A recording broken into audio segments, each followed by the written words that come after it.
Shalom, selamat pagi, selamat hari Minggu untuk kita semua. Puji Tuhan, kita dapat bertemu kembali dalam ibadah kita pada hari Minggu ini di pagi hari ini. Mari kita datang mengucap syukur kepada Tuhan untuk semua kasih sayang Tuhan yang boleh kita alami dalam hidup kita, khususnya dalam 1 minggu terakhir ini. Kita memuji Tuhan.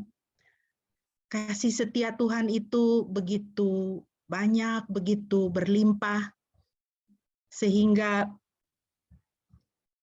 seperti satu pujian mengatakan, walau kita memiliki 1000 lidah pun,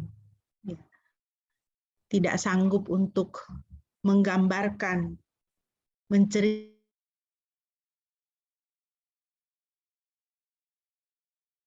Tuhan di dalam kehidupan kita.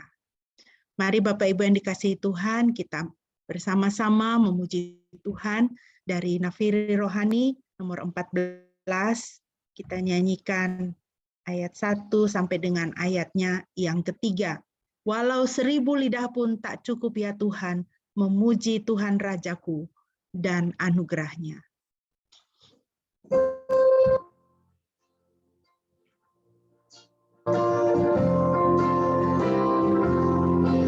Walau 1000 lidah pun tak cukup ya Tuhan, memuji Tuhan Rajaku dan anugerahnya.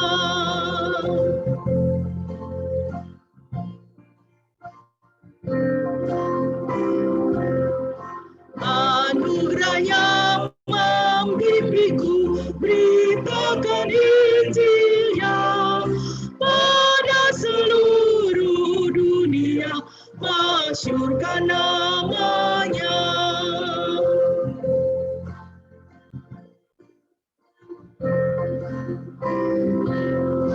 Nama Yesus menghiburkan, membesarkan hati, sentosa dan kesukaan diberi oleh Tuhan. Mari kita berdoa. Bapa di surga, kami mengucap syukur Tuhan. Di pagi hari yang indah ini kami boleh datang menghadap hadirat-Mu. Di hari Sabat, hari perhentian yang telah Engkau sediakan bagi kami. Untuk kami menyingkirkan segala rutinitas, segala pekerjaan kami, dan kami boleh menikmati Engkau. Menikmati persekutuan dengan Tuhan dan dengan saudara kami seiman. Terima kasih Bapa, kami sungguh mengucap syukur. Kami memuji nama-Mu yang menjadi kekuatan, kami memuji nama-Mu yang menjadi pengharapan dan kehidupan kami, sentosa damai sejahtera dan sukacita kami. Terima kasih Bapa. Biarlah ibadah kami pada pagi hari ini boleh menyenangkan hati-Mu Tuhan, dan kami boleh mengalami Tuhan menjamah kami di dalam situasi kehidupan kami masing-masing. Terima kasih Tuhan Yesus. Jemaat yang dikasihi Tuhan, ibadah kita pada pagi hari ini hanya boleh jadi di dalam nama Tuhan Tritunggal yang kudus, Bapa, Putra, dan Roh Kudus. Kasih karunia-Nya menyertai kita sekalian. Haleluya.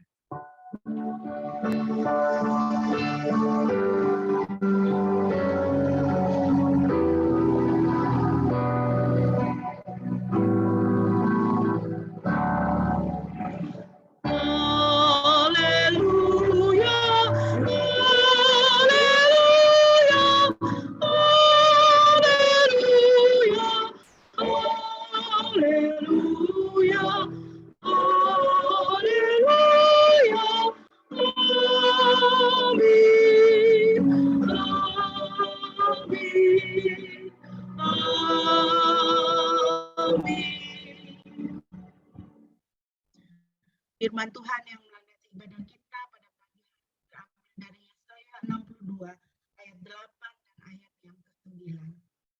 Demikianlah firman Tuhan. Yahweh telah bersumpah dengan tangan kanannya, bahkan dengan lengan keperkasaannya.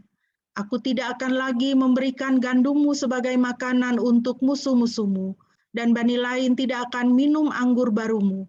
yang atasnya engkau telah berjeri lelah. Sebab mereka yang mengumpulkannya akan memakannya dan memuji Yahweh, dan mereka yang menampungnya akan meminumnya di pelataran-pelataran kudusku. Puji nama Tuhan. Bapak Ibu yang dikasihi Tuhan, ayat firman Tuhan ini mau mengatakan kepada kita bahwa Tuhan akan memberkati kita. Berkat asalnya hanya dari Tuhan saja, dan Dia menjaminkannya untuk kita. Firman Tuhan katakan, aku tidak akan lagi memberikan gandummu sebagai makanan untuk musuh-musuhmu. Yang berjeri lelah akan makan, yang mengumpulkan dan menampung akan minum. Biarlah kita senantiasa ingat akan janji Tuhan ini dalam hidup kita. Bahwa Dia akan memberkati kita. Dia adalah kelimpahan kita. Mari kita terus memuji Dia yang mengasihi kita dan yang selalu mempunyai rancangan yang baik untuk kehidupan kita. Kita kembali memuji Tuhan dari Nafiri Rohani 39. Kita nyanyikan ayat 1 dan ayatnya yang kedua. Tuhanlah batu karangku, Dia tempat perlindunganku.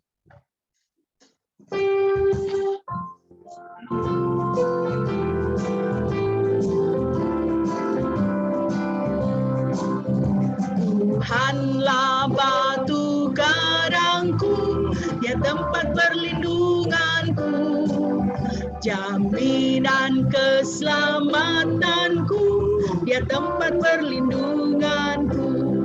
Ya Yesus batu karang di dunia, di dunia, di dunia. Ya Yesus batu karang di dunia, Dia tempat perlindunganku.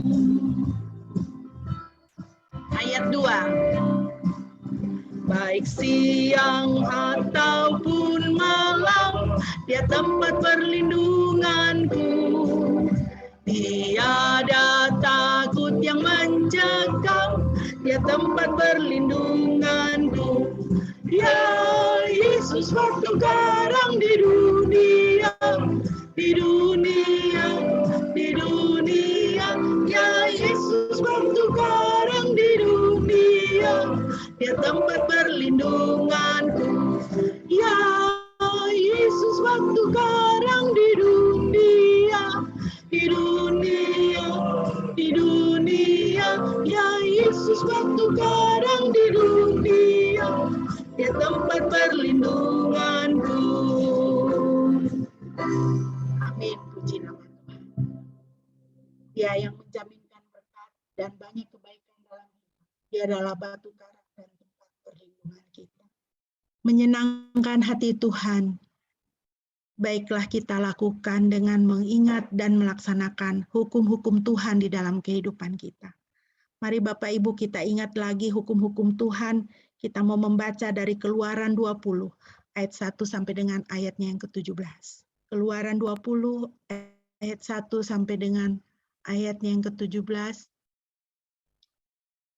Saya akan memimpin pembacaan bagi kita dan saya mengundang Bapak Ibu juga boleh membaca dengan bersuara di tempat kita masing-masing.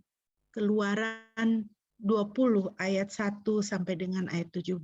Demikianlah hukum Tuhan. Elohim mengucapkan segala firman ini dengan mengatakan, Akulah Yahweh Elohimmu yang telah membawa engkau keluar dari tanah Mesir, dari rumah perbudakan. Jangan ada padamu ilah lain di hadapanku. Jangan membuat bagimu patung berhala yang menyerupai apapun yang ada di langit, di atas, atau yang ada di bumi di bawah, atau yang ada di dalam air di bawah bumi. Engkau tidak boleh sujud kepada mereka atau melayani mereka, karena akulah Yahweh Elohimmu, adalah Elohim yang cemburu, yang memperhitungkan kesalahan bapa-bapa kepada anak-anaknya, kepada generasi ketiga dan keempat dari mereka yang membenci aku, dan menunjukkan kasih setia kepada beribu-ribu orang, yaitu mereka yang mengasihi aku dan kepada mereka yang menuruti perintah-perintahku. Jangan menyebut nama Yahweh Elohimmu dengan sembarangan, karena Yahweh akan memandang bersalah orang yang menyebut namanya untuk kesia-siaan. Ingatlah dan kuduskanlah hari Sabat. 6 hari lamanya engkau seharusnya bekerja dan melakukan segala pekerjaanmu. Tetapi hari ketujuh adalah Sabat bagi Yahweh Elohimmu. Janganlah melakukan sesuatu pekerjaan engkau atau anak laki-lakimu, atau anak perempuanmu, hambamu yang laki-laki atau hambamu yang perempuan, atau ternakmu, ataupun orang asing yang ada di dalam tempat kediamanmu.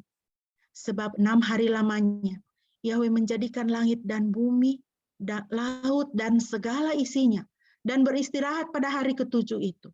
Oleh karena itu Yahweh memberkati hari Sabat itu dan menguduskannya.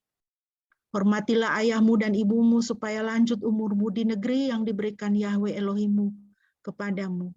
Jangan membunuh, jangan berzina, jangan mencuri, jangan mengucapkan saksi dusta terhadap sesamamu, jangan mengingini rumah sesamamu, jangan mengingini istri sesamamu, atau hambanya laki-laki, atau hambanya perempuan, atau lembunya, atau keledai jantannya, ataupun segala sesuatu yang menjadi milik sesamamu. Demikianlah firman Tuhan. Terpujilah Kristus. Bapak Ibu yang dikasihi Tuhan, firman Tuhan adalah tuntunan dalam kehidupan kita. Firman Tuhan jelas dan sangat mudah untuk kita ketahui. Dari firman Tuhan, kita bisa mengetahui kehendak Tuhan dalam kehidupan kita. Mari kita akan merenungkan firman Tuhan lebih lanjut, dan sebelumnya kita akan menaikkan pujian kembali dari Nafiri 39. Kita naikkan ayat 3 dan ayatnya yang keempat.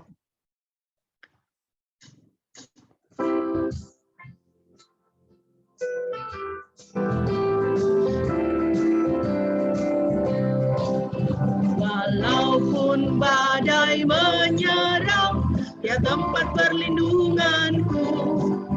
Di dalamnya aku tentram, dia tempat perlindunganku. Ya Yesus, waktu karang di dunia, di dunia, di dunia. Ya Yesus, waktu karang di dunia, dia tempat perlindunganku.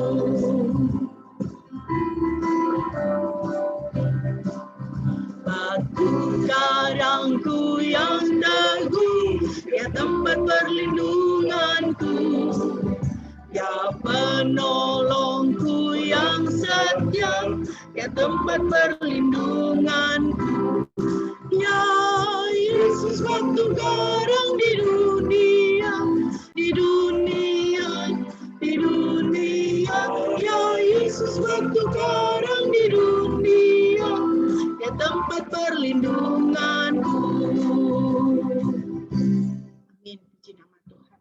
Bapak Ibu, tema firman Tuhan pada pagi hari ini adalah menjadi pemimpin yang visioner, terambil dari Nehemia pasal pertama. Firman Tuhan akan disampaikan oleh Bapak Pendeta. Kami persilakan.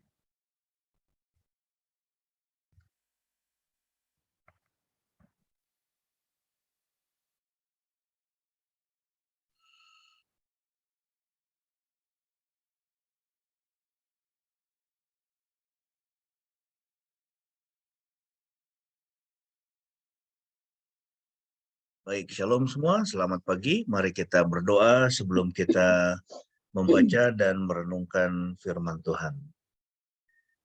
Bapak, terima kasih untuk pagi ini. Kami bersyukur kami kembali boleh mengingat Engkau secara khusus di hari Sabat, di hari perhentian yang Kau sediakan, di hari di mana kami juga senantiasa mengingat bahwa Tuhan Yesus sudah bangkit dari kematian dan sudah memberikan kepastian, keselamatan, dan hidup kekal bagi setiap kami. Saat ini kami mau duduk diam di sekitar firman-Mu, merenungkan kebenaran firman-Mu. Kiranya Tuhan mengurapi setiap kami dan memberkati kami dan menolong setiap kami untuk sungguh-sungguh bisa melihat kaitan antara kebenaran firman Tuhan yang kami baca dan renungkan dengan kehidupan praktis yang kami jalani setiap hari, sehingga kami pribadi lepas pribadi menjadi para pemimpin yang visioner, yang tahu apa yang harus kami lakukan dan kemana Tuhan memimpin kami, yaitu menuju kehidupan yang lebih baik. Tidak hanya nanti di surga, tetapi juga di bumi ini. Berkati kami semua Tuhan, dalam nama Tuhan Yesus, kami berdoa dan menyerahkan waktu ini. Amin.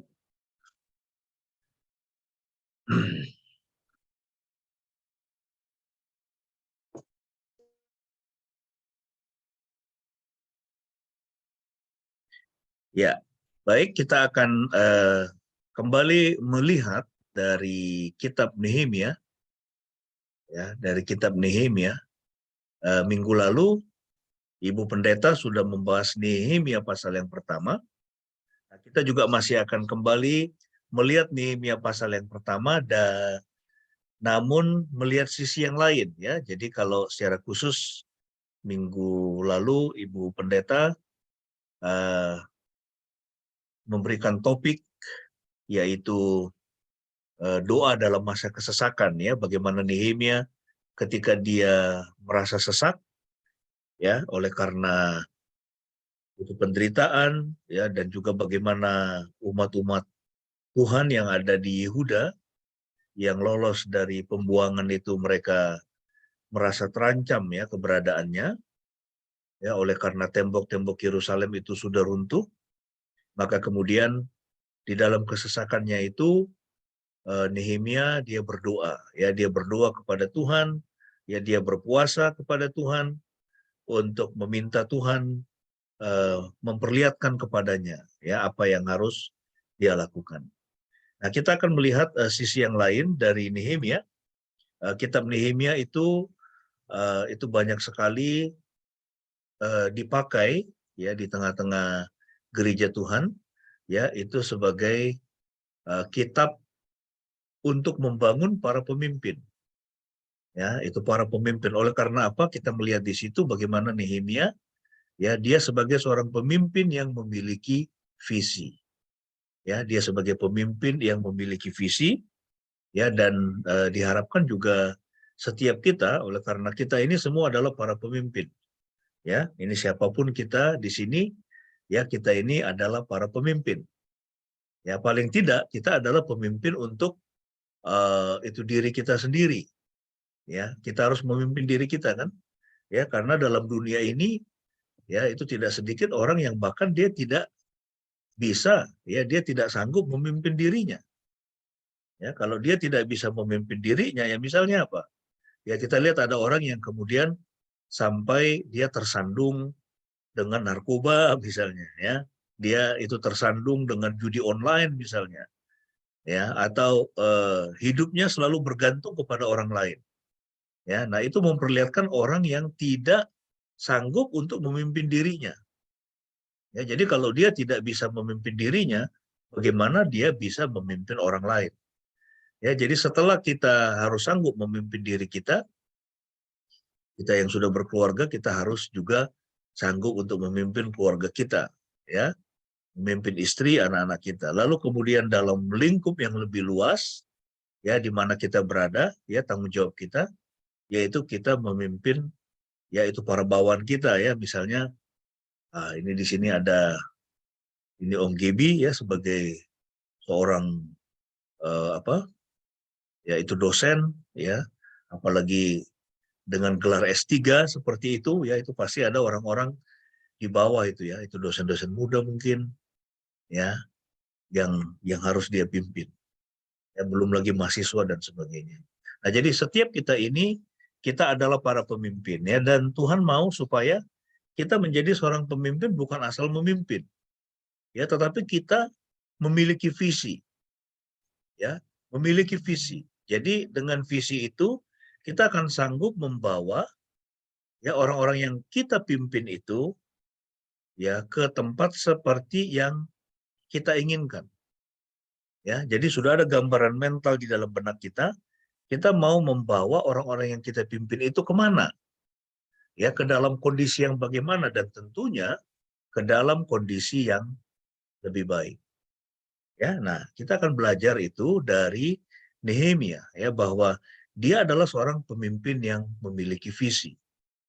Ya, jadi Nehemia ini secara khusus berbicara visi tentang seorang pemimpin, dan itu secara khusus di dalam Nehemia pasal yang pertama kita bisa temukan itu ya, bagaimana visi itu lahir ya, bagaimana visi dari Nehemia itu lahir. Kemudian bagian yang kedua nanti kita akan bahas, berarti 2 minggu lagi dari sekarang ya, itu kuasa bagi visi ya. Nanti kita akan melihat ibu pendeta, nanti dia akan melihat sisi yang mana ya, tapi nanti bagian yang kedua kita akan melihat kuasa bagi visi. Kemudian yang ketiga itu berbicara tentang keabsahan visi ya, itu di Nehemia pasal yang ketiga ya. Lalu kemudian ujian-ujian visi ya, bahwa seorang pemimpin yang memiliki visi pun maka visinya itu akan mengalami ujian-ujian. Ya, pagi ini kita akan membahas ya, itu lahirnya visi. Ya, bagaimana visi dilahirkan? Bagaimana visi dari Nehemia itu bisa lahir?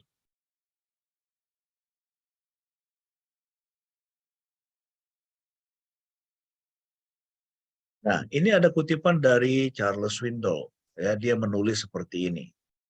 Ya, dia mengatakan visi meliputi horizon yang amat luas. Ya, kalau kita berbicara tentang visi itu berarti ya, itu horizonnya itu amat luas.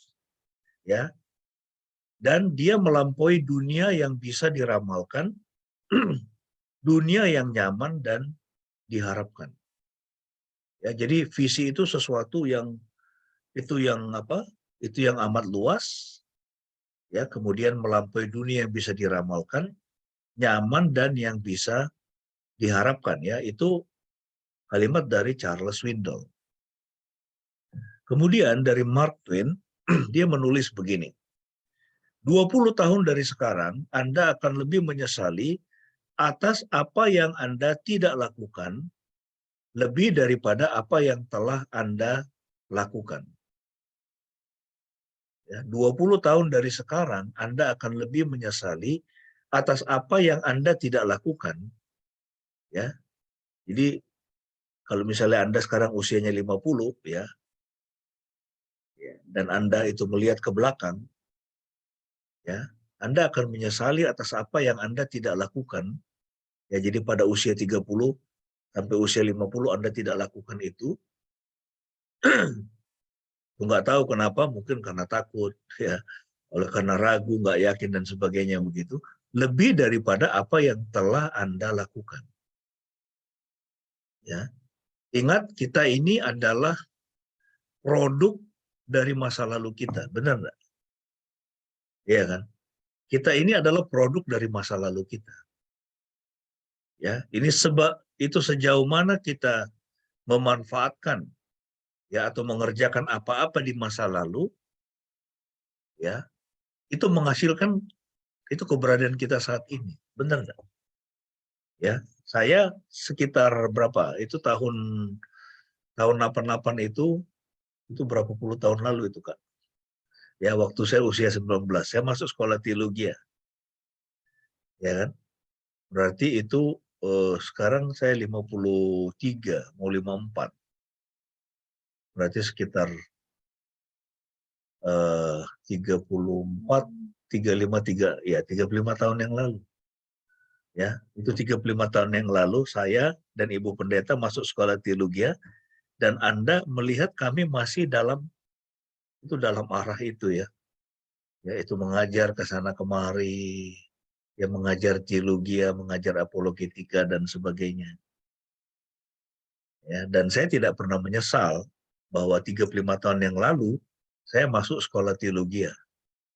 Sampai hari ini saya tidak pernah menyesali itu. Ya.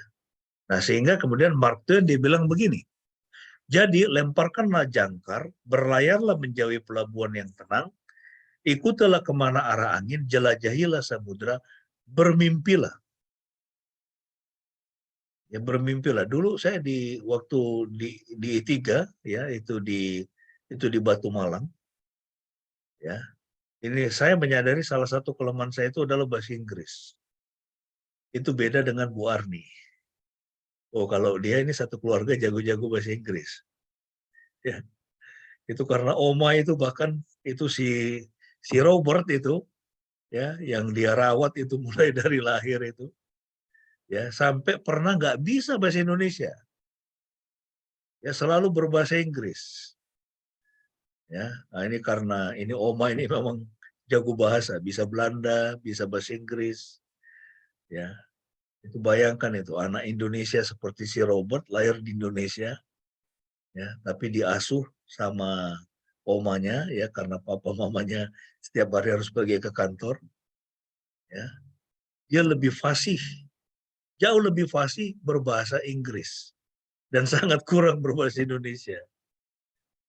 Ya, itu selama beberapa tahun itu.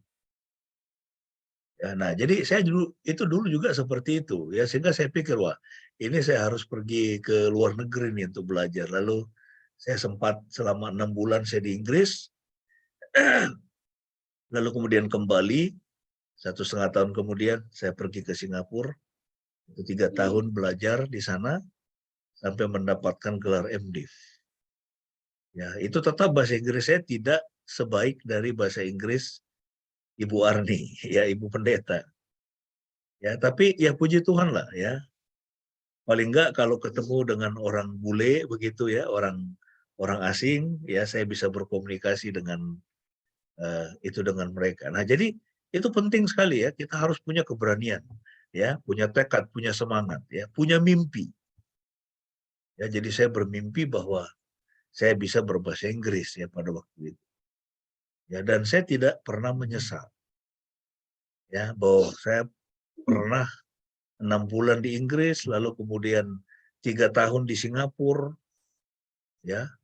Nah, ini di sini juga ada Ibu Debbie ya, pernah juga sekolah di itu Singapura, nggak pernah menyesal dong, ya karena sekarang itu bisa itu dipercaya ya oleh bos di bank ya untuk menangani masalah-masalah kesekretariatan yang tentunya ya pasti ada berkaitan juga dengan ya itu pemakaian bahasa Inggris. Ya. Jelajahilah samudera, bermimpilah, kata Mark Twain. Arthur Schopenhauer dia mengatakan begini, setiap orang memakai batas-batas visi dirinya sendiri sebagai batas-batas dunia. Wah, ini luar biasa ya kalimatnya. Setiap orang memakai batas-batas visi dirinya sendiri sebagai batas-batas dunia. Jadi visi dirinya itu menjadi batas-batas dunia. Jadi kemana kita mau melangkah, sejauh mana, ya itu bergantung dari sejauh mana atau seperti apa visi kita. Helen Keller, tidak ada seorang pesimis yang pernah menemukan rahasia bintang-bintang atau berlayar menuju pulau yang belum dikenali atau membuka suatu langit baru bagi jiwa manusia.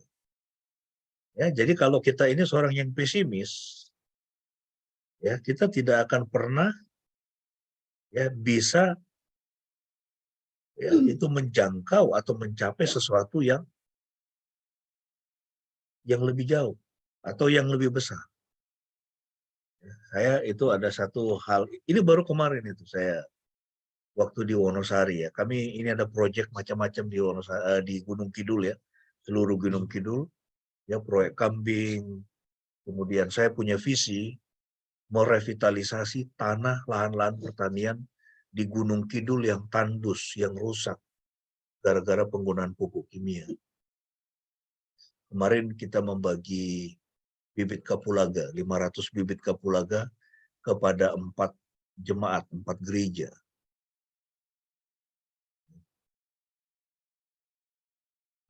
Itu di wilayah Gunung Kidul. Jadi kita punya visi. Ya, itu visi buat apa? Visi untuk supaya jemaat di sana itu bisa memberikan susu yang bagus. Susu terbaik itu adalah susu kambing. Ya, susu kambing kepada itu anak-anaknya. Jadi banyak sekali yang mau kita kerjakan ya. bibit itu kita menanam kapulaga, lalu kemudian nanti kita akan memelihara lebah kelanceng untuk memproduksi madu ya dengan rasa bunga kapulaga. Jadi ide-idenya banyak, rencana-rencananya banyak. Dan kemarin itu saya bicara karena kita ada mahasiswa, ya ada Mas Tubi di situ, ya jadi ada Mas dari STNI yang itu bantu kita biasa manen pacong, ya itu manen rumput, ngasih makan kambing, memfermentasi itu pakan, ya itu dan pekerjaan lainnya. Ya, dan saya itu mengatakan kepada mereka kemarin, saya paling tidak bisa mendengar orang mengatakan tidak bisa. Ya, karena sebelum kamu mengerjakannya atau berusaha melakukannya dan berulang-ulang melakukannya, sampai sudah berulang-ulang melakukannya dan nggak bisa, ya udah mungkin itu memang nggak bisa dikerjakan. Tapi sebelum kamu mencobanya, kamu tidak boleh mengatakan tidak bisa. Ya, nah jadi kita tidak boleh menjadi orang yang pesimis dalam hidup. Ya, jangan pernah mengatakan tidak bisa sebelum kamu sungguh-sungguh mengerjakannya, sungguh-sungguh mengusahakannya, bahkan sampai jatuh bangun. Ya, nah ini tidak ada seorang pesimis yang pernah menemukan rahasia bintang-bintang atau berlayar menuju pulau yang belum dikenali atau membuka suatu langit baru bagi jiwa manusia. Nah, kalau kita berbicara tentang sebuah organisasi, ya ada 3 tingkatan visi organisasi. Ya, nah yang paling umum itu, yang paling rendah, ya itu stratanya paling rendah itu, yang pertama itu adalah mengerjakan yang dapat dilakukan. Oh, ini pekerjaan ini bisa kami lakukan, atau seorang karyawan mengatakan, saya bisa melakukan pekerjaan ini, ya ini nggak ada masalah. Mengerjakan yang dapat dilakukan, ya ngetik surat, ya itu semua kan. Mengerjakan yang dapat dilakukan, itu strata paling bawah. Lebih tinggi lagi adalah yang kedua, mengerjakan yang dapat dipahami. Oh, saya mengerti, saya memahaminya, saya mengerjakan. Nah, tapi yang paling tinggi, yang paling hebat itu adalah kalau sebuah organisasi dia mengatakan, mari kita mengerjakan sesuatu yang belum pernah dipikirkan sebelumnya. Mengerjakan sesuatu yang belum pernah dipikirkan sebelumnya. Nah, ini di dalam hidup kita sudah pernah nggak itu sampai pada tahapan itu? Mengerjakan sesuatu yang belum pernah dipikirkan sebelumnya. Saya kalau di Gunung Kidul itu, saya itu selalu berpikir tuh. Kalau lagi di lahan, lagi lihat kambing, lagi manen pacong, ya, nanam indigo vera sebagainya. Mikir terus, ini gimana ya caranya. Itu dulu kami kalau nanam pacong itu butuh 3,5 bulan baru panen. Bahkan kadang-kadang 4 bulan lambat. Saya baru 3 bulan ini menemukan cara bisa panen pacong. Dia sudah mencapai tinggi lebih dari 2 meter. Dengan masa tanam, itu setelah kita panen, itu dia kan, itu kalau dia sudah dipanen kan, dia nggak perlu dicabut itu kan. Tinggal dipotong, nanti dia akan tumbuh lagi. Itu 1 bulan. Itu saya menemukan 1 bulan. Dari itu setelah 2 tahun mencoba itu. 2 tahun coba, ya, akhirnya ketemu caranya.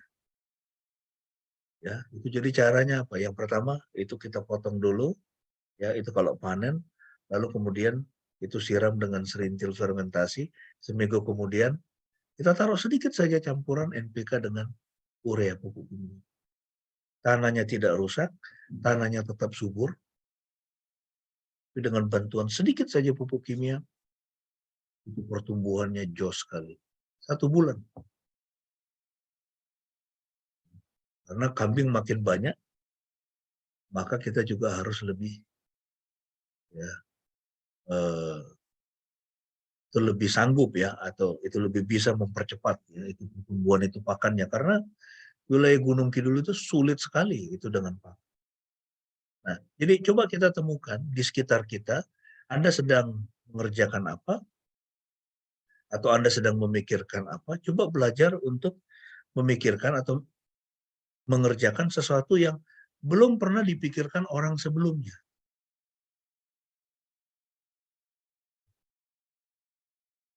Misalnya dalam kaitan, ya misalnya ini di sini ada yang mau itu jualan apalah, misalnya keripik atau apalah begitu. Ya, nah ini mengerjakan yang belum dipikirkan sebelumnya. Nah sekarang kita akan melihat bagaimana lahirnya visi dari Nehemia. Yang pertama adalah ya dia melakukan pencarian investigatif akan kebutuhan. Jadi di dalam dunia ini, saudara, itu ada banyak kebutuhan. Ya kan? Di sekitar kita selalu ada banyak kebutuhan. Ada orang yang nganggur, misalnya dia butuh kerja.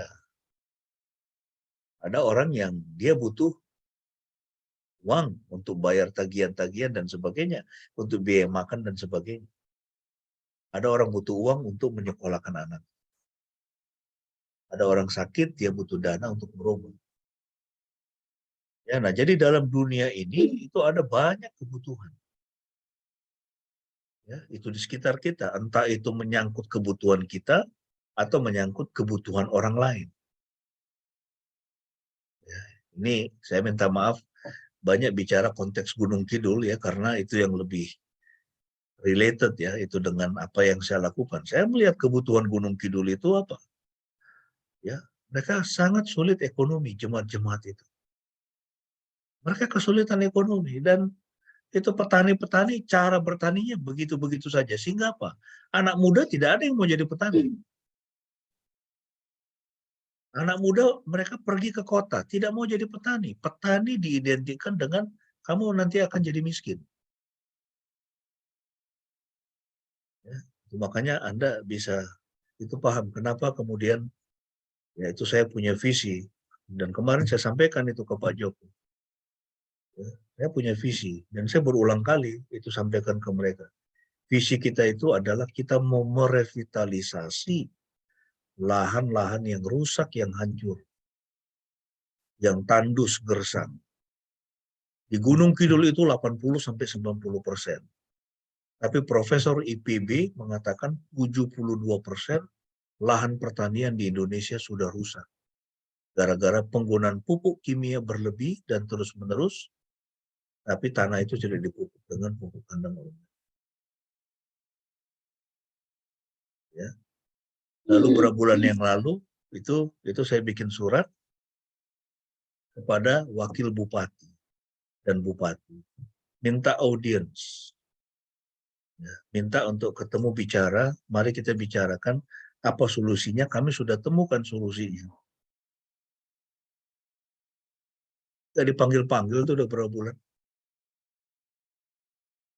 Itulah model pemimpin-pemimpin kita, ya kan? Ini sekarang lagi disorot juga kan ini Menteri Pertanian ini kan. Dia bilang katanya kita surplus beras. Ternyata harus impor beras dari Vietnam. Itu mentalitas pejabat itu ya begitu. Gak peduli mereka dengan ini penderitaan rakyat. Tapi nanti kalau udah dekat-dekat kampanye, ya kan, itu pilkada, oh udah mulai bagi-bagi bantuan, bagi-bagi duit. Tapi tidak berusaha untuk menemukan ya, itu solusi. Memberikan solusi kepada kebutuhan dari masyarakat. Nah, jadi kalau kita sering bertemu dengan orang itu, nanti kita akan itu paham itu apa sih kebutuhannya dia. Nah, untuk memahami kebutuhannya, itu perlu dilakukan yang namanya pencarian investigatif. Kita perlu menginvestigasi apa yang menjadi kebutuhannya mereka. Ya, apa yang menjadi kebutuhan orang itu. Nah, kita lihat di sini, di dalam Nehemia pasal 1 ya, minggu lalu kita sudah membaca ini, tapi nggak apa-apa kita baca lagi. Riwayat Nehemia bin Hakalia pada bulan Kislew tahun ke-20 ketika aku ada di Puri Susan. Datanglah Hanani salah seorang dari saudara-saudaraku dengan beberapa orang dari Yehuda. Aku menanyakan mereka tentang orang-orang Yahudi yang terluput, yang terhindar dari penawanan dan tentang Yerusalem. Kata mereka kepadaku, orang-orang yang masih tinggal di daerah sana, yang terhindar dari penawanan ada dalam kesukaran besar. Ya, mereka dalam keadaan kesukaran besar dan dalam keadaan tercela. Tembok Yerusalem telah terbongkar dan pintu-pintu gerbangnya telah terbakar. Nah, Anda lihat di sini ayat yang kedua, ya, ketika Hanani datang dan salah seorang dari saudara-saudaranya Nehemia dengan beberapa orang dari Yehuda, apa yang dilakukan oleh Nehemia? Aku menanyakan mereka. Nah, itu dia, pencarian investigatif akan kebutuhan. Aku menanyakan mereka. Ya, jadi kita harus sering-sering bertanya itu. Ya, kalau ketemu orang bertanya, ini bagaimana? Kamu, keluargamu bagaimana? Kondisimu bagaimana? Ini anak-anakmu semua sekolah nggak? Ada masalah apa di rumah? Ya, nah ini yang dilakukan oleh Nehemia.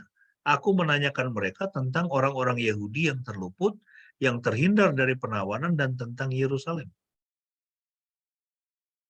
Ya, kemudian mereka melaporkan bahwa orang-orang yang masih tinggal di daerah sana yang terhindar dari penawanan, ya. Jadi ketika Yerusalem dihancurkan, Yehuda itu, ya, maka sebagian besar itu penduduknya dibawa ke Babel, yaitulah termasuk Daniel, Sadrak, Mesak, Abednego.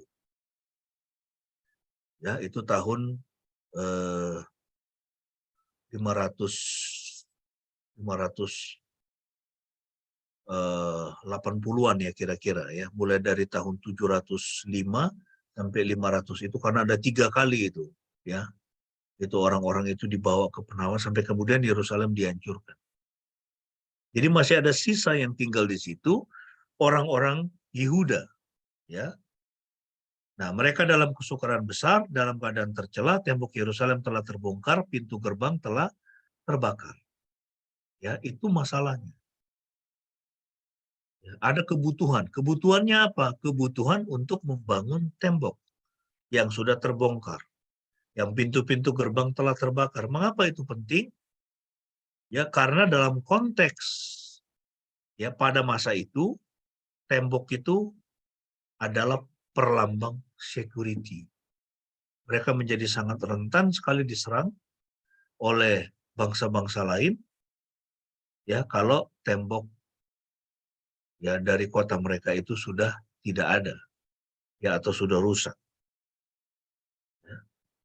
Nah, ini yang dilihat oleh Nehemia. Yohanes Paulus yang kedua, ini Paulus, ya. Dia mengatakan begini, izinkanlah Yesus Kristus tinggal di dalam hati Anda. Dan Anda akan mengenali wajahnya di dalam setiap orang. Anda akan dipenuhi keinginan untuk menjawab semua kebutuhannya dan kebutuhan saudara-saudari Anda.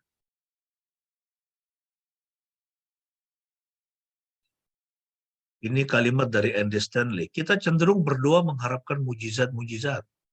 Tetapi dalam banyak situasi lebih tepat berdoa untuk memperoleh kesempatan-kesempatan. Anda mungkin lebih membutuhkan kesempatan daripada sesuatu yang supranatural. Ya. Ya, kita percaya bahwa Tuhan itu sanggup untuk melakukan mujizat, ya, sampai saat ini.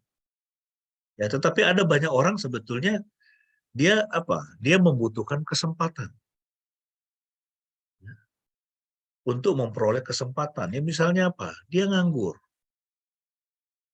Ya. Dia nggak punya duit misalnya. Ya, itu sama sekali nggak punya duit, ya. Dia perlu mujizat juga, ya. Untuk itu satu waktu dia bisa ya, itu dia dapat duit, ya. Itu saya pernah seperti itu, kan. Waktu di sekolah teologi nggak punya uang.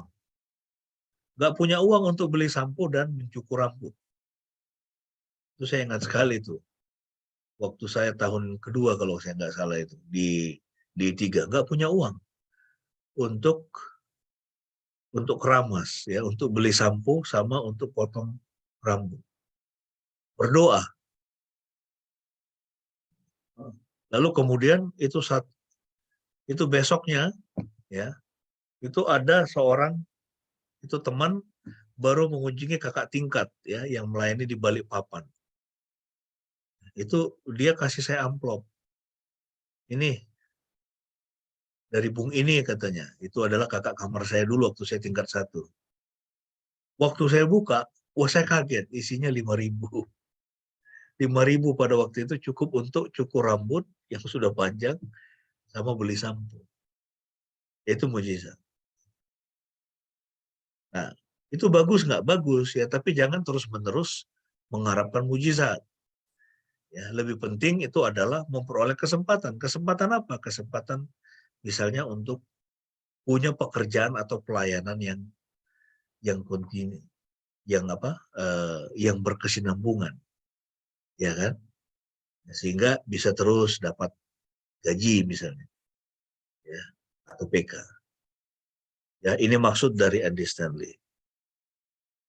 Lalu kemudian yang kedua, jadi setelah si Nehemia itu dia bertanya, ya, jadi itu disebut pencaharian investigatif, ya, dia berusaha untuk memahami, ya, itu menemukan dan memahami apa yang menjadi kebutuhan saudara-saudaranya yang ada di Yerusalem sana. Lalu kemudian yang kedua yang dia lakukan adalah, ya, muncul apa? Itu simpati, ya. Dia bersimpati. Ya, bersimpati. Bersimpati secara sungguh-sungguh terhadap kebutuhan. Ya. Ayat yang keempat, ketika ku dengar berita ini, Nehemia mengatakan, duduklah aku menangis. Ya. Mari kita ingat-ingat, kapan kita pernah menangis buat orang lain? Itu kapan kita menangis ketika melihat ada orang yang, ya, itu mengalami kesulitan di dalam hidup. Nehemia dia mengatakan, ketika ku dengar berita ini, duduklah aku menangis. Dia menangis. Ya, itu artinya apa? Dia bersimpati. Ya. Ketika melihat saudara-saudaranya dalam keadaan terancam, dalam keadaan tercela, ya, dalam keadaan bahaya, ya, kemudian dia menangis.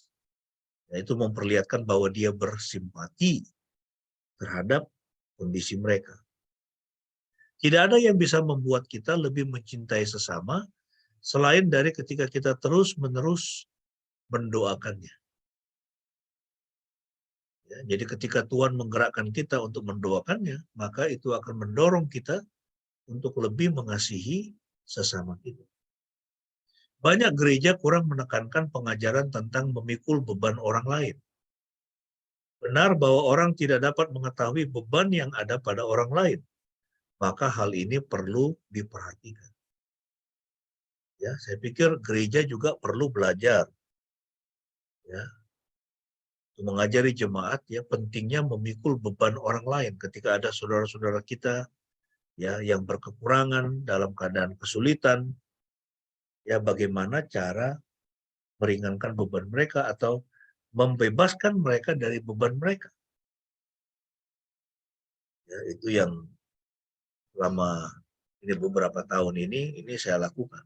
Ya, puji Tuhan, ya, kemudian Tuhan bisa Tuhan menggerakkan donor-donor, ya, lembaga-lembaga misi, kemudian juga donor-donor ada dari Amerika, donor-donor Kristen dari Amerika itu ada The Advancing Native Mission, kemudian dari Swiss itu ada EVC, ya, puji Tuhan, ya, ini sekarang mulai terus bergulir, ya, kita ingin meningkatkan kehidupan, ya, dan itu mengembangkan itu pelayanan dari jemaat-jemaat yang ada di DIY, ya, secara khusus di wilayah Gunung Kidul, di Cilacap, ya, sekarang kita mengarah ke Weleri, Sragen, dan sebagainya. Ya, nah, jadi ini perlu, ya, ini menekankan pengajaran tentang memikul beban orang lain. Nah, ini kalimat yang bagus dari John Le Carre. Dia mengatakan, meja adalah tempat berbahaya untuk memandang dunia. Hanya kita itu mengenal seorang pemimpin belusukan, ya kan? Seperti Pak Jokowi. Ya, dia senang belusukan. Ya, kalau dia cuma duduk di meja saja, dengar laporan dari anak buahnya, dari stafnya, ya, dia tidak akan bisa mengerti apa yang menjadi kesulitan ya, dari masyarakat Indonesia. Ya, jadi kita tidak boleh hanya duduk di meja. Meja itu tempat berbahaya untuk memandang dunia, kata John Le Carre. Anda harus turun ke bawah. Anda harus bertemu dengan orang-orang. Dan coba memahami apa yang menjadi kebutuhan mereka. Nah ini, ya, ini gambarannya. Kalau sebuah usaha ya atau bisnis, ya itu dijalankan seperti yang di atas, ya pemimpin itu dia jadi bos. Dia pimpin, itu dia perintah-perintah itu. Kamu bikin ini ya, ayo tarik, ya kan? Itu anak buahnya disuruh kerja kayak begitu. Tapi pemimpin yang baik ini seperti yang di bawah ini. Dia bersama-sama menanggung beban. Ya, itu memikul beban bersama dengan orang-orang yang dia pimpin. Ya, itu bersama-sama mendorong, bersama-sama bekerja. Ya, itu maksudnya ya, meja adalah tempat berbahaya bagi seorang pemimpin untuk memandang dunia ya. Kita harus menjadi pemimpin yang belusukan, kita harus turun. Kita harus bisa melihat apa yang menjadi kebutuhan.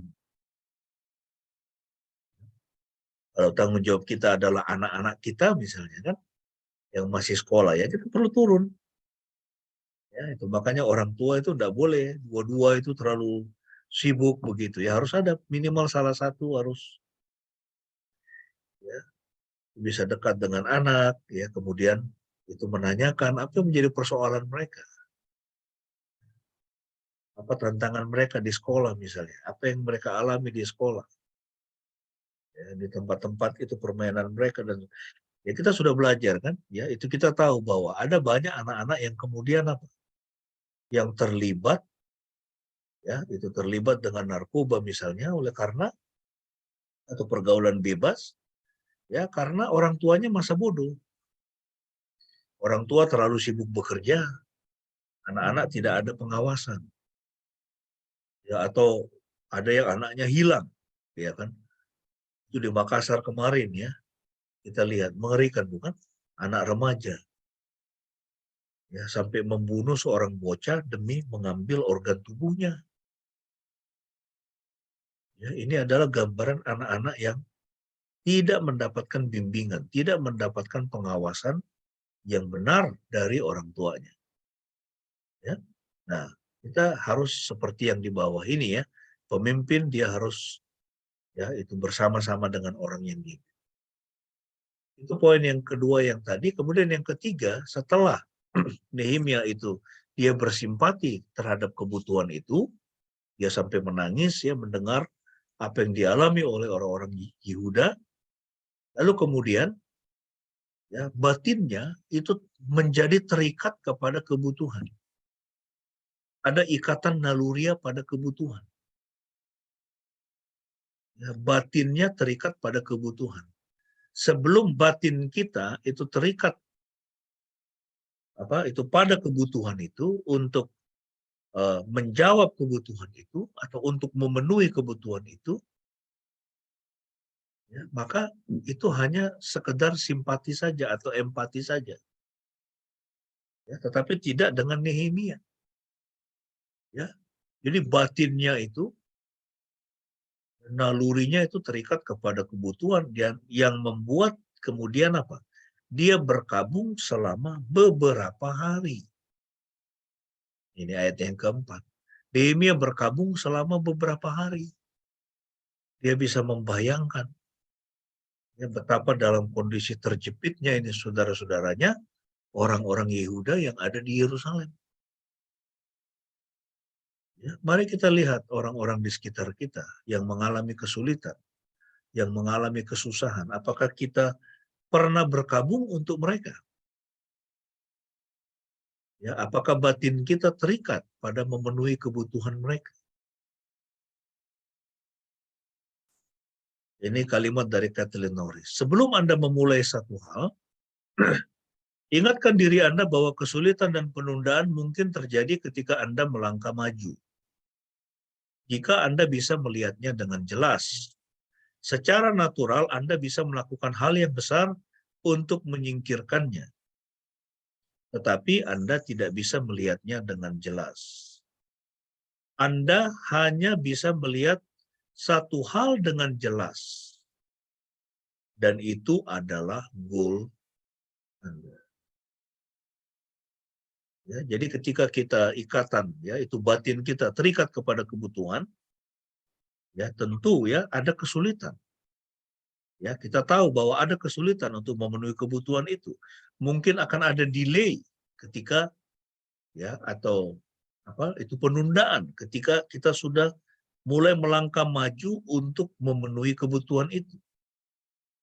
Ya, tetapi ada satu hal yang kita akan bisa melihat dengan jelas dan itu adalah goal. Goalnya adalah apa? Kita akan sampai di situ dan memenuhi atau menjawab kebutuhan itu. Seseorang yang memiliki visi dari Tuhan tidak mengabdikan visinya untuk suatu alasan atau maksud tertentu, namun bagi Tuhan saja. Ya, jadi kalau visi itu datang dari Tuhan, maka kita akan memperjuangkan visi itu, kita akan bersungguh-sungguh melaksanakan ya, itu visi itu, ya itu alasannya apa? Untuk kemuliaan Tuhan. Ya, bukan untuk kita, ya bukan supaya kita dikenal, ya tapi supaya Tuhan dimuliakan. Ya, supaya Tuhan diagungkan. Itu tadi poin yang ketiga, ya. Jadi batin Nehemia itu terikat kepada kebutuhan, lalu kemudian yang keempat, lebih jauh lagi ada beban yang kuat terhadap kebutuhan.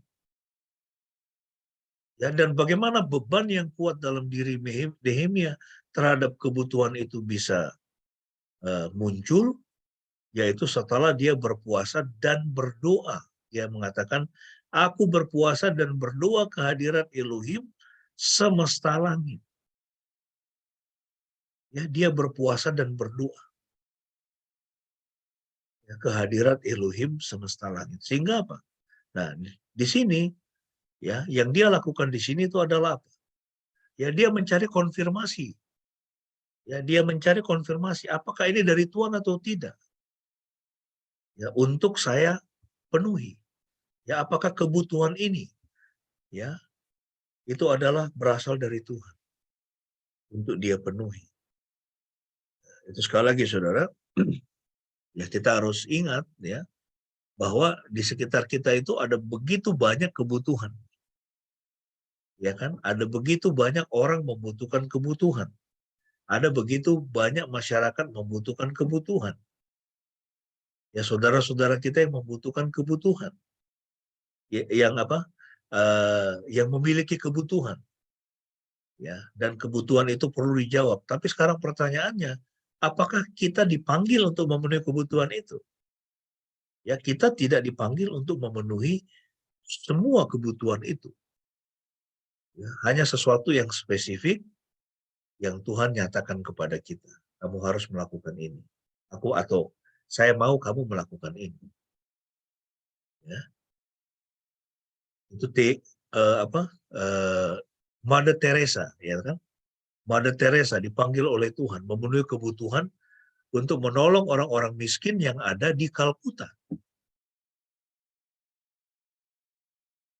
Tapi kita tidak dipanggil untuk melakukan itu. Ya kan? Dia dipanggil untuk melakukan itu. Sekarang bagaimana dengan Anda? Ya Tuhan panggil Anda untuk memenuhi kebutuhan apa? Ya kita perlu berdoa kepada Tuhan. Nah biasanya ya kita bisa ya itu muncul ya, itu beban terhadap kebutuhan itu setelah apa? Ya, itu setelah ada pencarian investigatif, kemudian naluri kita diikat kepada kebutuhan, ya, itu melalui apa yang kita lihat, yang kita temui, ya, itu di dalam kehidupan. Aku berpuasa dan berdoa kehadiran Elohim semesta langit. Ya, itu jawab Nehemia. Waktu menunggu bukanlah waktu yang sia-sia bagi orang yang kepadanya Tuhan menaruh sebuah visi. Waktu yang sulit, waktu yang berat, waktu yang membuat frustasi, tetapi bukan waktu yang sia-sia. Ya, itu kadang-kadang kita perlu menunggu sampai kemudian ya, kita bisa menjawab ya kebutuhan itu. Kadang-kadang itu sebuah proses. Ya, ini kan masalahnya sekarang dalam dunia yang serba instan, orang maunya cepat-cepat. Ya kan? Kalau mau buka tempat usaha, langsung laris.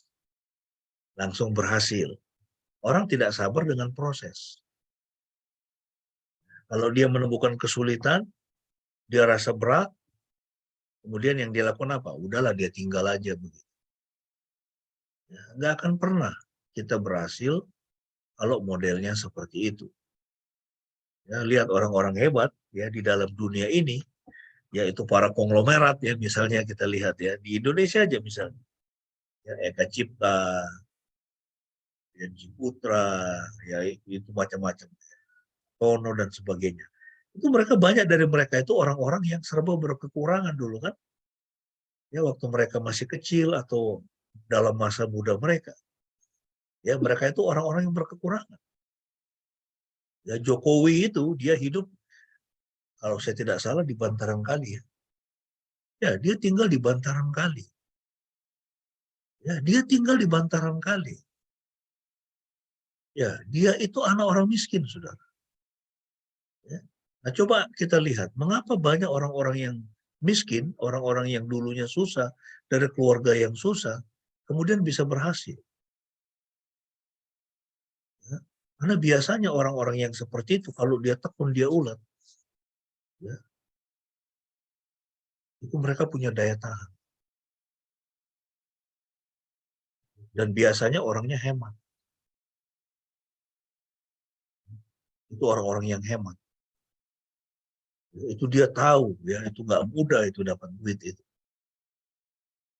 Nah ini, saudara. Waktu menunggu bukanlah waktu yang sia-sia bagi orang yang kepadanya Tuhan menaruh sebuah visi. Waktu yang sulit, waktu yang berat, waktu yang membuat frustasi. Tetapi bukan waktu yang sia-sia. Ya, nah, jadi dalam hidup ini kita mesti itu sabar. Ya, kita harus bertahan. Kita harus sabar menjalani proses. Ya, tidak ada itu namanya itu yang instan, ya kan? Itu apa saya bisa bayangkan ya, itu perjalanan waktunya dari Om Gap sampai S3 ya kan. Itu berapa lama itu di bangku kuliah. Sampai kemudian ketemu profesor dari Jepang, ya, dari ITS, ya kan. Bisa dibayangkan itu bukan sesuatu yang mudah, itu waktu-waktu yang sulit. Waktu-waktu yang berat, mungkin mengalami frustasi juga. Tapi in the end, itu bukan waktu yang sia-sia, bukan? Ya, nah, jadi Tuhan juga mau kita mengalami seperti itu. Ya, memahami waktu dapat menolong Anda untuk menjaga agar visi Anda relevan dengan kebutuhan nyata di sekeliling Anda. Ya, memahami waktu dapat menolong Anda untuk menjaga agar visi Anda relevan dengan kebutuhan nyata di sekeliling Anda. Ya, ada kebutuhan nyata di sekeliling. Ya, tadi saya mengatakan berulang-ulang. Ya, Gunung Kidul itu tanahnya tandus, ya kan? Tapi dengan pupuk kandang dari serintil kambing yang kami fermentasi, tanah-tanahnya jadi subur. Tanah Ibu Pendeta itu kemarin saya di grup kita, keluarga, itu saya men-share, kami mulai tanam kapulaga. Setelah indigo vera, kita mulai tanam kapulaga. Nanti kita akan pelihara lebah keladi. Jadi semuanya itu yang berekonomi tinggi untuk itu menolong. Kenapa? Kehidupan mereka sulit. Kehidupan ekonomi mereka sulit. Kenapa? Karena berpuluh-puluh tahun modelnya begitu-gitu saja. Nanam apa? Singkong, jagung, singkong, jagung. Ya itu aja. Harganya kan murah. Belum tanahnya juga nggak luas. Udah itu rusak lagi tanahnya. Ya. Nah, jadi kita bisa menolong itu, tetapi harus sabar, ya, harus sabar. Kemudian yang kelima, saudara, ya, Nehemia memiliki kepercayaan intuitif. Dia merasa bahwa, ya, dia yakin, ya, dia punya kepercayaan bahwa dia dapat memenuhi kebutuhan itu. Ya, kepercayaan intuitif bahwa dia dapat atau Anda dapat memenuhi kebutuhan itu. Orang yang memiliki keyakinan sama dengan pasukan yang terdiri dari 99 orang yang hanya memiliki minat. Orang yang memiliki keyakinan sama dengan pasukan yang terdiri dari 99 orang yang hanya memiliki minat. Kalau kita ini cuma punya minat saja, oh saya berminat untuk ini pelihara ini ayam misalnya, pelihara kambing. Ya, saya punya minat untuk berdagang ini. Jadi kalau cuma minat saja itu bahaya. Karena apa? Kalau cuma minat saja, nanti begitu ada tantangan, dia akan kabur.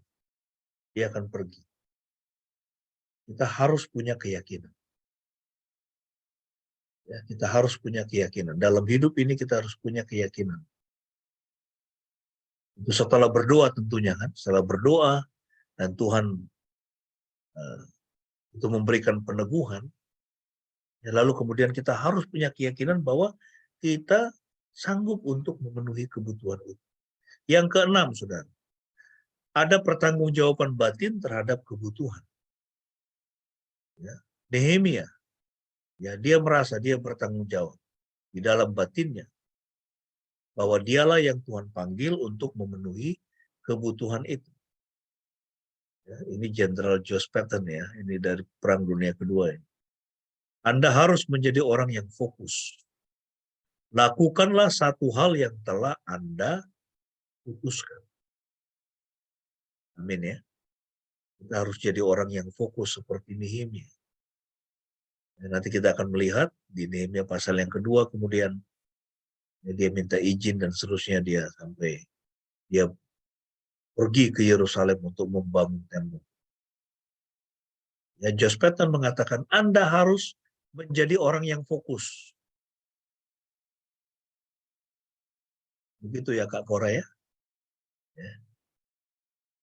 Ini Corazon ini orang yang fokus di sini. Ya, makanya bisa selesai sarjana matematikanya.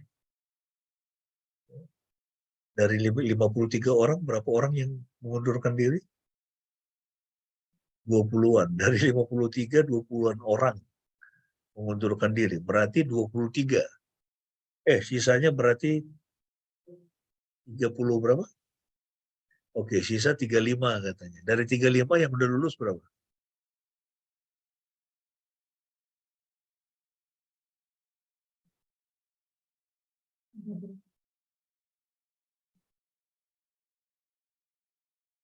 Ya kira-kira aja. Oh, 3 orang belum lulus ya. Nah, jadi Anda bisa lihat seleksinya, ya. Ya, untuk merotol berapa? 20. 20 orang merotol, ini masih ada beberapa yang masih belum selesai. Ya, itu tantangannya kan berat, ya kan. Ya, mata kuliah. Nah, itu saya kebetulan itu banyak melayani para mahasiswa di Jogja ini. Saya menemukan saat-saat yang paling sulit bagi mereka itu adalah ketika memasuki tahap akhir dari studinya, yaitu menulis skripsi. Itu adalah saat yang paling sulit, ya. Itu kenapa? Biasanya apa? Mereka dilanda kebosanan. Mereka merasa, aku udah ngerti kok ilmu ini, kenapa sih harus nulis skripsi segala begitu. Ya, sampai saya pernah waktu di IREDA meminjamkan kamar saya untuk seorang mahasiswi dari Fakultas Arsitek ya. Nah, itu arsitek Atmajaya, karena nggak selesai-selesai dia punya skripsi.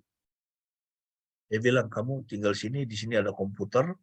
Waktu itu kita belum kenal laptop ya, baru komputer desktop begitu. Dia biasanya kalau ngetik itu kan, dia harus ke rental. Dia bilang, kamu di sini selesaikan. Ada berapa bulan dia tinggal di situ, sampai selesai. Puji Tuhan dia selesai, dan sekarang dia jadi dosen top itu di Palangkaraya, ya kan, di satu perguruan tinggi di sana. Ya, nah, jadi kita harus menjadi orang yang fokus, ya, lakukan satu hal yang telah Anda putuskan. Perbedaan antara orang yang sukses dengan yang tidak bukan terletak pada kurangnya kekuatan, bukan juga karena kurangnya pengetahuan, tetapi kurangnya kemauan. Ya, kita juga harus mengajar anak-anak kita seperti itu. Perbedaan antara orang yang sukses dengan yang tidak bukan terletak pada kurangnya kekuatan, juga kurangnya pengetahuan. Ya, rata-rata kita ini sudah punya pengetahuan semua. Tetapi pertanyaannya, apakah kita memiliki kemauan? Ya, karena kurangnya kemauan. Yang ketujuh, tindakan awal untuk memenuhi kebutuhan. Apa tindakan awal dari Nehemia? Jika Anda beranggapan bahwa Tuhan meminta Anda melakukan sesuatu yang terlalu besar dan tidak biasa, maka Anda tidak akan pernah melihat mujizat-mujizat yang telah Ia rencanakan bagi Anda. Ya, Tuhan tidak pernah meminta kita melakukan sesuatu yang terlalu besar atau yang tidak biasa.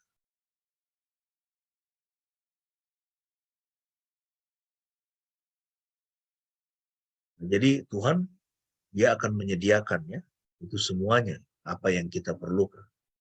Semua mimpi kita dapat menjadi kenyataan bila kita memiliki keberanian untuk mengejarnya. Ini dari Walt Disney. Nah, sebagai kesimpulan, ya, dari apa yang kita pelajari, bagaimana Nehemia mendapatkan visi dari Tuhan. Ya, jadi sekali lagi, kitab Nehemia ini adalah kitab mengenai leadership. Ya, dan seorang pemimpin, ya, yang pertama-tama sebelum dia memulai kepemimpinannya atau bagaimana kepemimpinannya bisa berjalan, ya, dengan benar, dengan baik, ya, dia harus memiliki visi. Dan kita sudah belajar bahwa visi itu lahir dari pencaharian investigatif terhadap kebutuhan.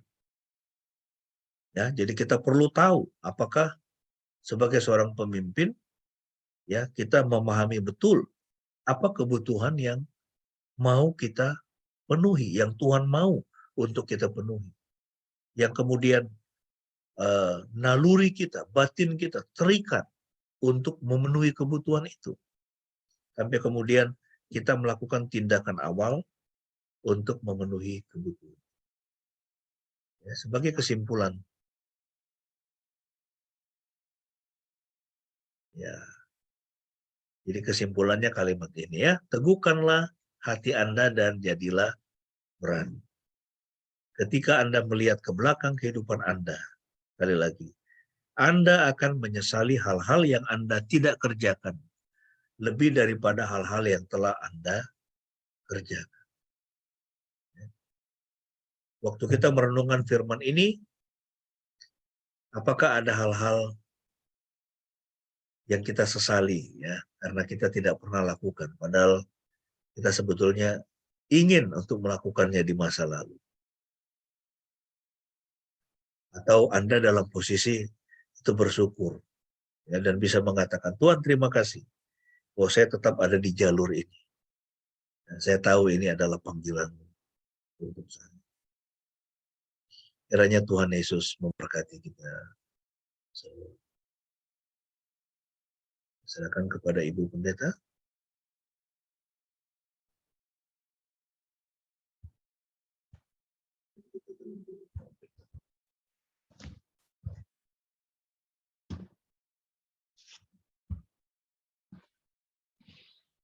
Puji Tuhan. Ya, Bapak Ibu, kita telah mendengarkan perenungan firman Tuhan. Mari kita menaikkan pujian dari Nafiri Rohani 243 ayat 1 dan ayat 2 sebagai respon kita terhadap firman Tuhan. Sebagaimana Nehemia memberikan yang terbaik bagi Tuhan, bagi pekerjaan Tuhan, bagi kebutuhan yang ada di sekitar dia, marilah kita juga memberikan yang terbaik bagi Tuhan, menjadi solusi bagi lingkungan kita, sehingga kita bisa menjadi saluran berkat bagi banyak orang yang sedang di dalam kekurangan maupun kebutuhan, ataupun sedang di dalam masalah.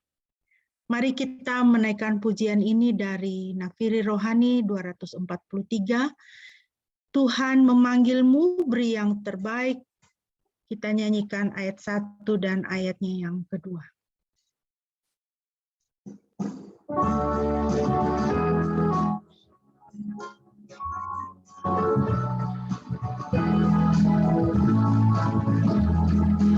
Tuhan memanggilmu, beri yang terbaik.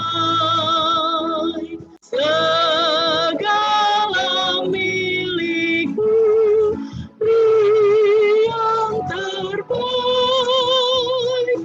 Giatlah bekerja dengan teguh, hanya untuk kemuliaan Tuhan.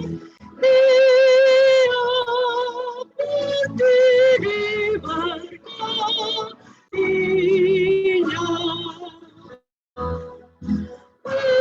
Tuhan meminta yang terbaik. Tuhan telah bersabda kepadamu,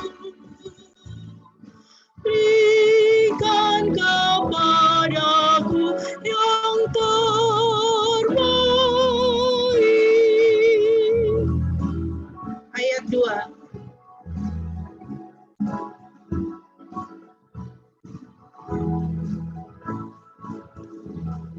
Jangan mengharapkan kehormatan, jangan kau hiraukan godaannya. Tuhan sudah memberi banyak berkat. Berikan kepadanya yang terbaik. Dia pasti diberkatinya. Tuhan meminta yang terbaik. Tuhan telah bersabda kepadamu, berikan kepadamu yang terbaik.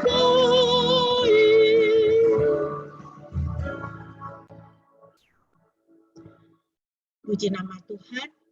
Bapak Ibu yang dikasihi Tuhan, jika tadi di layar Bapak Ibu juga bisa melihat ada nomor rekening gereja, silakan Bapak Ibu boleh memberikan persembahan melalui rekening gereja Gekindo yang akan digunakan untuk dalam tahun 2023 ini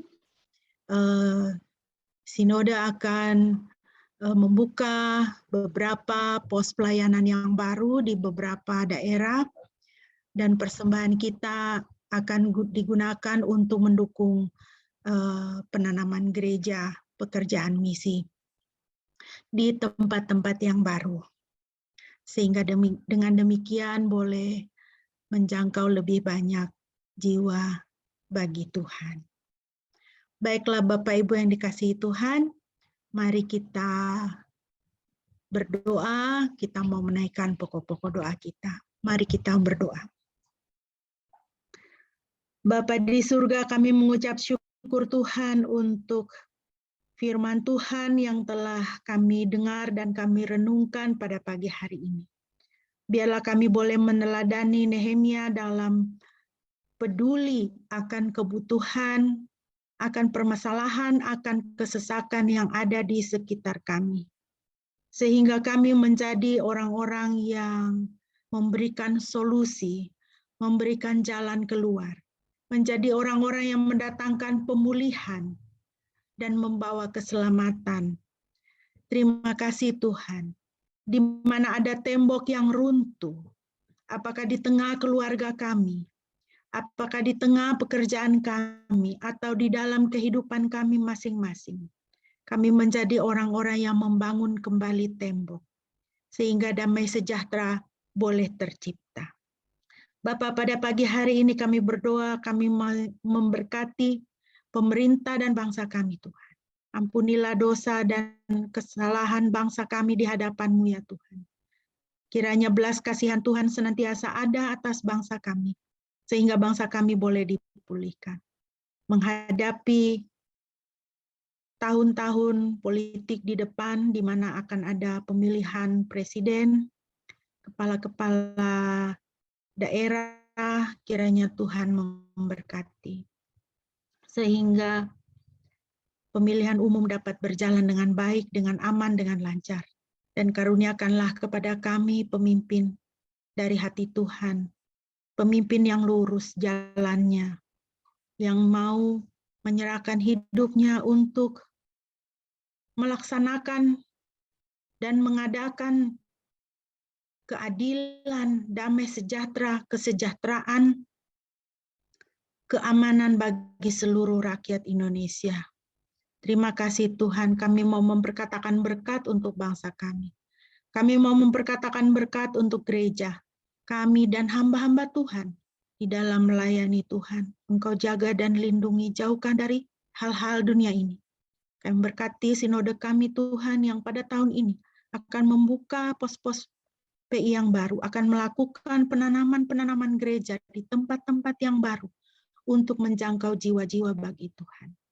Kami berdoa supaya Tuhan kiranya Engkau mencukupkan segala kebutuhan yang diperlukan dan Tuhan buka jalan sehingga gereja-Mu boleh berdiri. Kami mau memperkatakan berkat untuk keluarga kami, untuk orang tua, untuk anak-anak, untuk generasi di bawah kami yang menjadi tanggung jawab kami, untuk pekerjaan kami.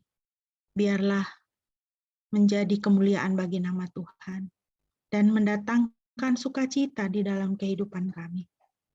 Terima kasih Bapa di surga, kami sungguh mengucap syukur. Kami menyerahkan hidup kami ke dalam tangan-Mu ya Bapa, karena kami adalah milik Tuhan sendiri. Terima kasih Tuhan, hanya di dalam nama Tuhan Yesus yang sudah mengajarkan kami untuk berdoa demikian. Bapa kami yang di surga, dikuduskanlah nama-Mu, datanglah kerajaan-Mu. Jadilah kehendak-Mu di bumi seperti di surga. Berikanlah kami pada hari ini makanan kami yang secukupnya. Dan ampunilah kami akan kesalahan kami, seperti kami juga mengampuni orang yang bersalah kepada kami. Dan janganlah membawa kami ke dalam pencobaan, tetapi lepaskanlah kami daripada yang jahat, karena Engkaulah yang mempunyai kerajaan dan kuasa dan kemuliaan sampai selama-lamanya. Amin. Bapak Ibu yang dikasihi Tuhan, mari kita mengucapkan pengakuan iman kita di hadapan Tuhan dan sesama. Marilah kita berkata demikian. Aku percaya kepada Yahweh Bapa yang Maha Kuasa, Khalik langit dan bumi, dan kepada Yesus Kristus, anaknya yang tunggal Tuhan kita, yang dikandung dari Roh Kudus, lahir dari anak darah Maria, yang menderita sengsara di bawah pemerintahan Pontius Pilatus, disalibkan, mati, dan dikuburkan, turun ke dalam kerajaan maut. Pada hari yang ketiga bangkit pula dari antara orang mati, naik ke surga, duduk di sebelah kanan Yahweh, Bapa yang Maha Kuasa, dan akan datang dari sana untuk menghakimi orang yang hidup dan yang mati. Aku percaya kepada Roh Kudus, gereja yang kudus dan persekutuan orang kudus, pengampunan dosa, kebangkitan orang mati, dan hidup yang kekal. Amin. Bapak Ibu yang dikasihi Tuhan, kita akan mengakhiri ibadah kita pada pagi hari ini. Dan sebelum kita akan menerima berkat Tuhan, mari kita menyanyi satu pujian dari Mazmur dan nyanyian rohani. Kita nyanyikan nomor 131 ayat 1 dan selanjutnya. Biarlah ini menjadi doa kita, mohon pimpinan Tuhan senantiasa dalam hidup kita. Pimpin aku Tuhan Hua dalam gurun dunia.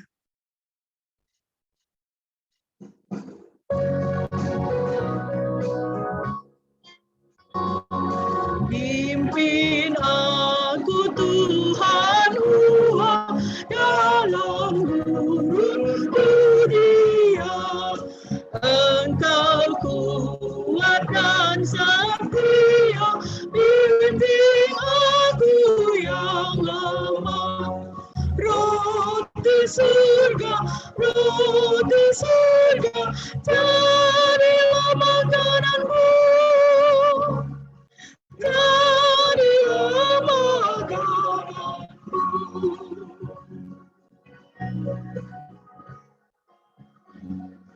Buka sumber air hidup, penyembuhan jiwaku, dan berjalanlah di muka dengan tiang awanmu.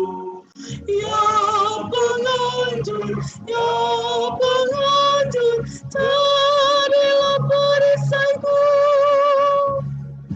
Jadilah perisaiku.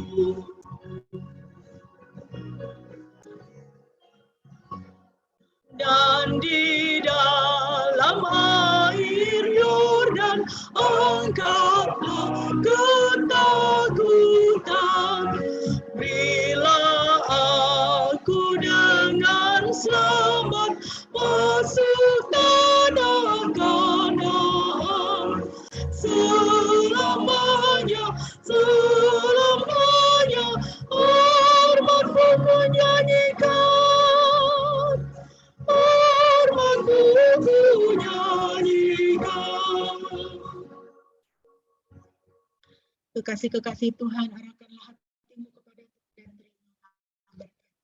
Yahweh memberkati engkau dan memelihara engkau. Yahweh membuat wajahnya bersinar atasmu dan bermurah hati kepadamu. Yahweh menghadapkan wajahnya kepadamu dan memberi engkau damai sejahtera.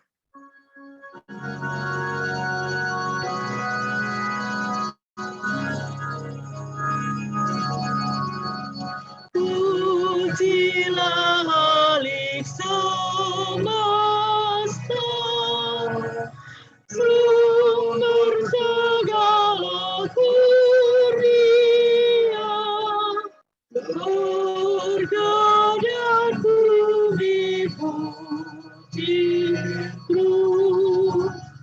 Sang Bapa, Putra, Roh Kudus.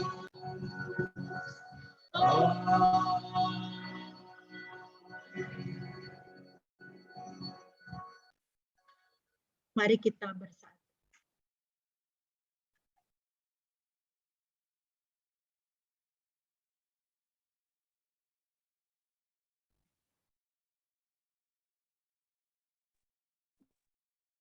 Amin.